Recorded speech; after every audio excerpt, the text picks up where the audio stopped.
மக்கள் அனைவருக்கும் வணக்கம். காங்கிரஸ் கட்சியை இரண்டாக உடைக்க தயாராகிறது திமுக. பாமகவை போலவே காங்கிரஸையும் உடைச்சிடலாம் அப்படிங்கிற ஒரு முடிவுக்கு வந்திருக்காங்களாம் திமுக தலைமை. இதை பற்றி தான் பார்க்க போறோம். திமுக வெர்சஸ் காங்கிரஸ் அதிகார போட்டி.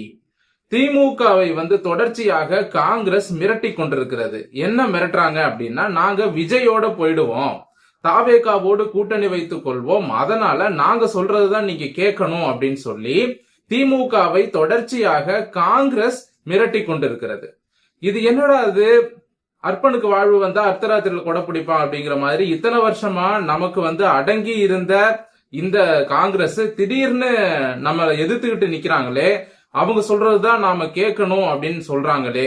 இதனால கடுப்பாகி போன திமுக பாமகவை உடைச்சது மாதிரியே நாம காங்கிரஸையும் உடைச்சாகணும், அப்படி உடைச்சா மட்டும்தான் இவங்க அடங்குவாங்க அப்படிங்கிற ஒரு முடிவுக்கு வந்திருக்கிறாங்களாம்.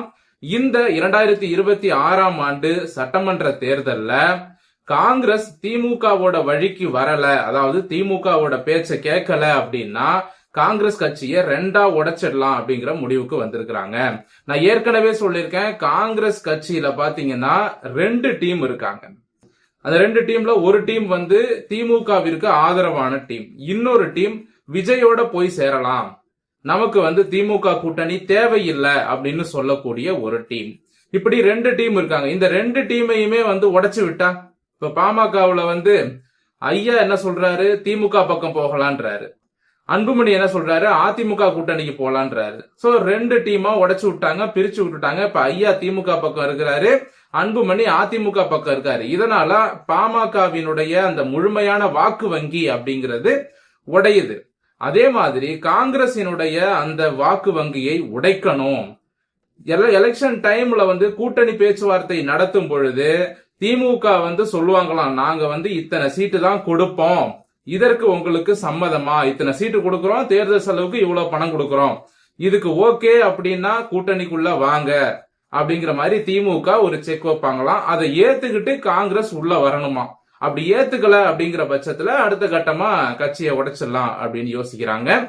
இப்போ திமுக இந்த மாதிரி செய்ய முடியுமா அப்படின்னு கேட்டா, பாமக விஷயத்துல செஞ்சுட்டாங்க. ஆனா காங்கிரஸ் ஒரு தேசிய கட்சியாச்சே, செய்ய முடியாதே அப்படின்னு நாம யோசிப்போம்.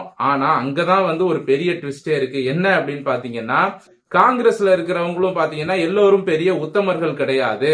திமுகவிடம் காசு வாங்கி கொண்டு கட்சியே அழிஞ்சாலும் பரவாயில்ல, நமக்கு பணம் கிடைக்குதா அப்படின்னு நினைக்கக்கூடிய ஆட்கள் தான் அதிகமா இருக்கிறாங்க. அதனால திமுக கிட்ட பணம் வாங்கி கொண்டு கட்சியை உடைப்பதற்கும் காங்கிரஸ் கட்சியில இருக்கக்கூடிய பெரிய தலைகள் தயாரா இருக்கிறாங்க. இதுல திமுக பக்கம் போகணும் அப்படின்னு சோனியா காந்தி அவர்களும், இல்ல திமுக வேண்டாம், நம்ம விஜய் பக்கமே இருக்கலாம் அப்படின்னு ராகுல் காந்தி அவர்களும் முடிவு பண்றாங்களாம். சோனியாவுக்கு நல்லா தெரியும் திமுக தொடர்ச்சியாக தமிழ்நாட்டில் காங்கிரஸை காப்பாற்றி கொண்டிருக்கிறது அப்படின்னு. ஆனா காங்கிரஸ் அழிச்சதே திமுக தான் அப்படிங்கறது சோனியாவுக்கு தெரியும். அழிச்சாலும் இப்போதைக்கு அவங்க நமக்கு நண்பர்களா இருக்காங்க. இப்ப இருக்கிற சூழ்நிலையில திமுகவினுடைய சப்போர்ட்டை நாம இழந்துட்டோம் அப்படின்னா, நாளைக்கு சென்ட்ரல்ல டெல்லியில அங்க பார்லிமெண்ட் எலெக்ஷன் வரும்பொழுது அந்த நேரத்துல திமுகவிடம் இருக்கக்கூடிய அந்த எம்பிக்கள், திமுகவினுடைய வாக்கு வங்கி, திமுக கட்சியினுடைய செல்வாக்கு, இது எதுவுமே நமக்கு கிடைக்காம போயிடும். அதனால திமுகவை இழக்க வேண்டாம் அப்படின்னு சோனியா நினைக்கிறாங்க. ஆனா ராகுல் காந்தி என்ன சொல்றாரு, திமுக தொடர்ந்து நமக்கு பிச்சை தான் போட்டுட்டு இருக்கிறாங்க, அவங்க போடுற பிச்சையிலே நாம எவ்வளவு நாளைக்கு தான் தமிழ்நாட்டுல காலத்தை ஓட்டுறது. சோ விஜயோட சேர்ந்து நாம ஒரு புது வாக்கு வங்கியை உருவாக்கணும், புது சக்தியா உருவாகணும். அப்படி உருவானோம் அப்படின்னா தமிழ்நாட்டுல விஜயோட ரசிகர்களின் வாக்கு, கிறிஸ்தவர்களின் வாக்கு, இது ரெண்டுமே நமக்கு ஒரு மிகப்பெரிய அளவுல வாக்கு சதவீதத்தை அதிகரிக்கும். ஏற்கனவே விஜய்க்கு 30% வாக்குகள் வரைக்கும் கிடைக்கும்னு கருத்து கணிப்புல சொல்றாங்க. அதோட சேர்த்து காங்கிரசுக்கு ஒரு 10% வந்தா கூட, அது 10% இல்ல, ஒரு 5% வச்சுக்கோங்களேன், 5% வந்தா கூட 35% வாக்குகள் அப்படிங்கிறது நமக்கு வரும். அதோட விஜய் கட்சியில காங்கிரஸ் வந்துச்சு அப்படின்னா கம்யூனிஸ்டையும் நாம கூட சேர்த்துக்கலாம். அப்புறம் இன்னும் பிற சின்ன சின்ன கட்சிகள்லாம் இருக்கு, அதையும் சேர்த்துக்கலாம்.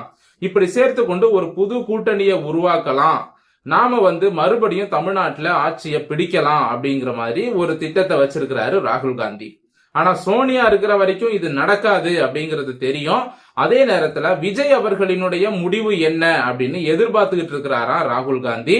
விஜய் வந்து ஓகே கிரீன் சிக்னல் கொடுத்துட்டாரு அப்படின்னா உடனடியாக விஜயோட போய் சேர்ந்துடலாம்னு முடிவு பண்ணிருக்காங்க. ஆனா காங்கிரஸ் ஒரு விஷயத்துல நம்பவே முடியாதுங்க. அதுதான் கூட்டணி விஷயம். என்ன அப்படின்னா, இதற்கு முன்னால பாஜகவோடு எடப்பாடி பழனிசாமி அவர்கள் சண்டை போட்டுக்கிட்டு கூட்டணியை உடைச்சாரு.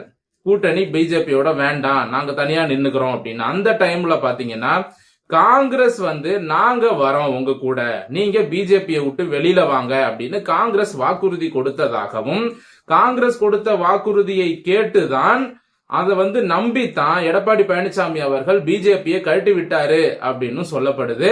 ஆனா திடீர்னு காங்கிரஸ் காலவாரி விட்டுட்டாங்க, திமுகவோட போய் சேர்ந்துக்கிட்டாங்க. இப்படி எடப்பாடி பழனிசாமி அவர்கள் முதுகில் குத்திய காங்கிரஸ் இப்போ விஜய் முதுகிலையும் குத்துறதுக்கு வாய்ப்பு இருக்கு. அதாவது கடைசி வரைக்கும் நாங்க கூட்டணிக்கு வரோம்னு சொல்லி விஜய நம்ப வச்சு கடைசி நேரத்துல திமுக கிட்ட காசை வாங்கிட்டு அப்படியே காங்கிரஸ் திமுகவோட போய் சேர்ந்துருவாங்க. விஜய் நடு தெருவுல நிப்பாரு, விஜய் வந்து நடு ஆத்துல கழட்டி விட்டுருவாங்க. அந்த மாதிரி வந்து இந்த காங்கிரஸ முழுசா நம்பவும் முடியாது. சோ இபிஎஸ் விவரம் இப்ப விவரமா வந்து பிஜேபியோட போய் சேர்ந்துகிட்டாரு. சோ காங்கிரஸை நம்பி போனா நடு தெருவுல தான் நிக்கணும் அப்படிங்கறதுக்கு நிறைய சம்பவங்களை நாம இப்ப எடுத்துக்காட்டா சொல்ல முடியும். ஆல்ரெடி சொல்லி இருக்கிறோம். சோ விஜய் அவர்களுக்கு இது புரியுமா, இல்ல மறுபடியும் வந்து இந்த ஜான் ஆரோக்கியசாமி பேச்சை கேட்டுக்கிட்டு, கிறிஸ்தவ பாதிரியார்களோட பேச்சை கேட்டுக்கிட்டு அதிமுக கூட்டணிக்கு வராம இந்த காங்கிரஸோட சேர்ந்துகிட்டு ஆட்டம் போட ஆரம்பிச்சாருன்னு வைங்க, எலெக்ஷன் நேரத்துல காங்கிரஸ்காரன் கழட்டி விட்டுருவான். அப்புறம் தாவேகாங்கிற கட்சியே காணாம போயிடும். நான் என்ன சொல்றேன் அப்படின்னா, இந்தியாவுல அதிகாரத்துல இருக்கிறது 2 பேர். அதாவது நம்ம தமிழ்நாட்டையும் நம்ம இந்தியன் கவர்மெண்ட்டையும் கம்பேர் பண்ணோம் அப்படின்னா, இந்தியாவுக்கு பிஜேபி சென்ட்ரல் பவர், தமிழ்நாட்டுல ஸ்டேட் டிஎம்கே. சோ இந்த 2 பேர்கிட்ட தான் பவர் இருக்கு.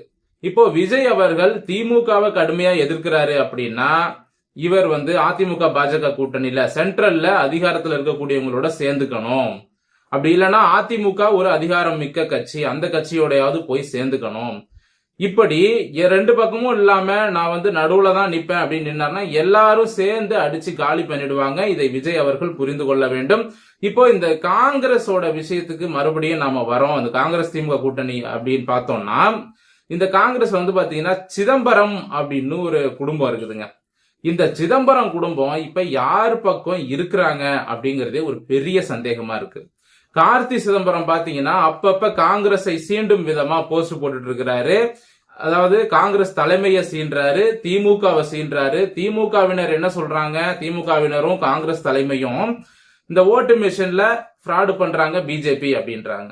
ஆனா கார்த்தி சிதம்பரம் என்ன சொல்றாரு, அதெல்லாம் தப்பு, மக்கள் ஓட்டு போடுறாங்க, இவங்க வந்து நல்லது செய்யறாங்க, மக்களுக்கு தெரியுது, பிஜேபிக்கு மக்கள் ஓட்டு போடுறாங்க, அந்த ஓட்டிங் மிஷின்ல ஃப்ராடு பண்ணவே முடியாது, எந்த ஒரு சீட்டிங்கும் செய்ய முடியாது அப்படின்னு பிஜேபிக்கு ஆதரவாக கார்த்தி சிதம்பரம் பேசுறாரு. இன்னொரு பக்கம் ப சிதம்பரம் அவர் வந்து பாத்தீங்கன்னா அவர் எப்போதும் போல திமுகவிற்கு ஆதரவா இருக்காரு. சிதம்பரம் குடும்பத்திலேயே பாத்தீங்கன்னா அப்பா ஒரு பக்கம் இருக்காரு, புள்ள ஒரு பக்கம் இருக்காரு. இப்படி இருக்கும் பொழுது இவர்கள் எப்படி வந்து இந்த தேர்தலை அணுக போறாங்க? இல்ல கார்த்தி சிதம்பரம் பேச்ச சிதம்பரம் கேட்பாரா, அதாவது புள்ள பேச்ச அப்பா கேட்பாரா, இல்ல அப்பா பேச்ச புள்ள கேட்பாரா? இது எது நடக்க போகுது அப்படிங்கிறது தெரியல. இப்படி இவங்க குடும்பத்துக்குள்ளே குழப்பம் இருக்கும் பொழுது காங்கிரஸ் மாநில தலைமையில வந்து பாத்தீங்கன்னா 2 விதமா இருக்காங்க. இப்ப இருக்கிற மாநில தலைவர் திமுகவுக்கு ஆதரவா இருக்காரு, முன்னாள் மாநில தலைவர் திமுகவிற்கு எதிராக இருக்கிறார். இந்த மாதிரி பல்வேறு சிக்கல்கள் இந்த காங்கிரஸ்லயே இருக்கு. டெல்லி தலைமையிலே ஒத்துமை கிடையாது, அம்மா ஒரு பக்கம் புள்ள ஒரு பக்கம். அப்படி இருக்கும்போது தமிழ்நாடு தலைமையில மட்டும் ஒற்றுமை இருந்துரும் நினைக்கிறீங்களா? பொறுத்திருந்து பார்க்கலாம். இந்த காங்கிரஸ் கட்சி அப்புறம் தாவேகா இவங்க 2 பேரும் சேர்ந்து தமிழ்நாட்டுல என்னமோ ஒரு கேம் ஆடுறாங்க. அது என்ன ஆடுறாங்க, இல்ல அந்த கேம் என்னன்னு கண்டுபிடிச்சு பிஜேபி அடக்குமா, அனைத்தையுமே நம்ம பொறுத்திருந்து தான் பார்க்கணும். இந்த பதிவுத்துடன் முடிவடைகிறது. மீண்டும் அடுத்த நல்ல பதிவோடு உங்களை வந்து சந்திக்கிறேன். நன்றி, வணக்கம்.